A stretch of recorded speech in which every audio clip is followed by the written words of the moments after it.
जनपद अमरोहा के थाना क्षेत्र सैदनगली के गांव ढक्का में नहीं थम रहा बंदरों का आतंक। बंदरों ने मचा रखा है बवाल। आतंकी बंदरों ने अब तक लगभग 30 लोगों को किया घायल, लेकिन प्रशासन की ओर से अभी तक नहीं की गई कोई व्यवस्था। ग्रामीणों ने बताया कि रात को सोते समय बंदर आते हैं और रात को ही हमला बोल देते हैं। खूंखार बंदरों से बच्चों और बड़ों के दिल में खौफनाक डर बैठा हुआ है, जिसकी वजह से वह अपने घरों से बाहर नहीं निकल पा रहे। ग्रामीणों ने कहा, हमें इन आतंकी बंदरों से निजात दिलाई जाए, इन्हें यहां से पकड़कर किसी अन्य स्थान पर छोड़ दिया जाए। समर इंडिया के लिए सैदनगली से मोहम्मद इस्तेकार की रिपोर्ट। बताइए क्या हुआ था आपके साथ? भैया 3:30 बज रहे थे, रात के घर में बिल्कुल अंधेरा था। अचानक में बंदर आया और मेरा कपड़ा खिसोटा उसने। मैंने सोचा कुत्ता वगैरह है। जैसे ही मेरी आंख खुली थी, मेरी बिल्कुल सराहने पे खड़ा है और मैंने जैसे मुंह खोला तो एकदम लिपट गया मुझे बहुत बुरी तरीके से, और जानलेवा हमला था। जानलेवा वो बुरी तरह से मेरी बाहों से मुझे पकड़ ली, मेरी चीख निकली बहुत ज़बरदस्त।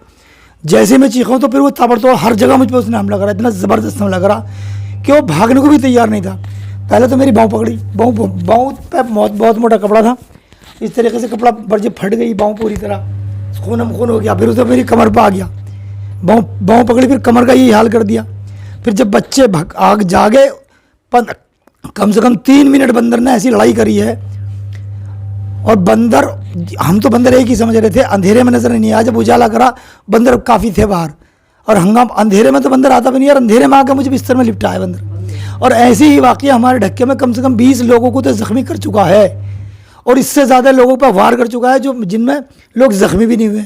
20 से ज़्यादा तो ऐसे हमारे, मैं जख्मी हुआ हूँ और हमारे बहुत सारे भाई मुंह फाड़ दिए हैं कि जो हड्डियाँ तक की फाड़ दी बंदरों ने। अब भैया हमारी तो दरख्वास्त ये है, ना इनसे बंदरों से हमारी निजात दिलवा दो, ये ना इसका कोई रास्ता निकलवा दो। बंदरों ने बहुत बुरा हाल कर रखा। रात को नींदें नहीं आ रही लोगों को, अब रातों को नींदें बिल्कुल नहीं आ रही हैं। रात 9 बजे ढक्का सुमसाम हो गया था, इतनी दहशत हो गई है। चांदवी की इतनी दहशत नहीं होती जितनी इस बंदरों की हो रही है। हाँ तो बताइए क्या हुआ था, शुरू से बताइए। 2 बजे का टाइम था। 2 बजे के टाइम बंदर आ गए। एक बंदरिया थी, एक बंदर था, और आने के बाद वो मेरे सर पर बैठ गया। रात के 2 बजे? रात के 2 बजे सो रिया था मैं। हाँ, उसने नाक इस तरह काटी कि बस फिर तो चीख ही निकल गई। ये पता ही चला ना कि मैं कहाँ हूँ, खून कितना निकला ये पता भी नहीं चला। हाँ, कई कपड़े रंग गए। हाँ, तो रात में रजाई में आ गए? रजाई में मुंह खुला हुआ था मेरा, और वो सर पर बैठ गया आके। सर पर बैठने के बाद में उसने मुंह मारा नाक पे। तो आपका घर तो काफी अंदर है? घर तो अंदर है, मगर वो तो ऊपर से छत पे से आके जीने पे उतर के और बिल्कुल मौके पे आ गया। एक बंदर था या 2-4? 2 थे।